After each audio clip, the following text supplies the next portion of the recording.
আসসালামু আলাইকুম। কেমন আছেন সবাই? আজকে যে রেসিপিটা শেয়ার করতেছি, নুডলস কিংবা চাউমিন যেটাই বলেন না কেন, রেসিপিটা কিন্তু শিখে নিলে আপনারই লাভ। কষ্ট করে রেস্টুরেন্ট যেতে হবে না, অনেকগুলো টাকা দিয়ে এটা কিনেও খেতে হবে না।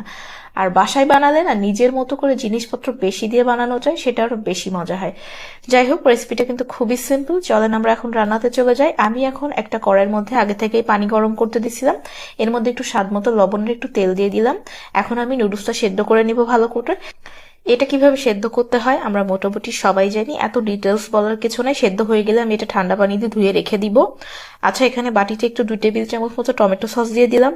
সস শেষ হয়ে গেছে, এই জন্য একটু বিরক্তকর লাগতেছে ভিডিওটা দেখতে। যাই হোক, আমি এখানে 1.5 টেবিল চামচ মতো সয়া সস দিব।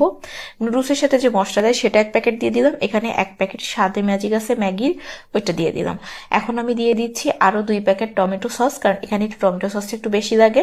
আর এখানে আপনি ময়দা, আটা, কর্নফ্লাওয়ার যে কোনো একটা থাকলেই বাসায় দিতে পারবেন, খুবই অল্প পরিমাণ। আর এটা একটু মেশানোর পরে সামান্য একটু পানি দিয়ে দিচ্ছি, পাতলা করে নিচ্ছি। এবার এটা একটা সাইডে রেখে আমি সরাসরি এখন রান্নায় চলে যাব। কড়াইতে বেশ খানিকটা তেল দিয়ে দিচ্ছি। এখন আমি 2টা ডিম সুন্দর মতো ভেজে নিব। অনেকে আছে ডিমের মধ্যে সবকিছু দিয়ে দেয়, তবে না, রেস্টুরেন্টে খেয়াল করবেন ওদের ডিমগুলো কি সুন্দর থাকে। এইটা ফলো করবেন, মানে ডিমটা ভাজার পরে আপনি পরে অ্যাড করবেন, আগে ভেজে নেবেন। ডিমটা ভাজা হয়ে গেলে আমি ওই ফ্রাই প্যানের মধ্যে আরেকটু তেল দিয়ে দিচ্ছি, সরি এটা কড়াই। আর এখানে সামান্য একটু রসুন কুচি দিয়ে দিলাম, দিয়ে দিব এবার হলো কিছু চিকেন, মুরগির বুকের মাংস আছে সেটা। এর মধ্যে একটু মরিচের গুঁড়া, একটু লবণ, আর একটু আদা রসুন পেস্ট, আর একটু সয়া সস দিয়ে মাখানো ছিল। এটা আর দেখাইনি, তাহলে ভিডিও অনেক লম্বা হয়ে যাবে। এটাকে সুন্দর মতো ভেজে নিয়েছি। যখন মোটামুটি হয়ে যাবে তখন আমি একটু গোলমরিচের গুঁড়া দিলাম। এটা আগে দিলে কি হয়, গোলমরিচ একটু কেমন জানি লেগে লেগে যায়, পুড়ে পুড়ে যায় এরকম।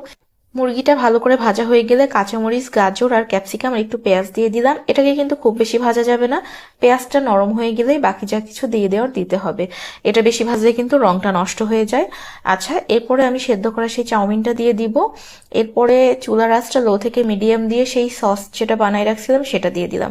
চুলার আঁচ কিন্তু মিডিয়াম থেকে লো রাখতে হবে, রেখে এটাকে সুন্দর মতো মাখিয়ে মাখিয়ে নাড়াচাড়া করে নিতে হবে, তাহলে আপনার চাউমিন জাস্ট রেডি।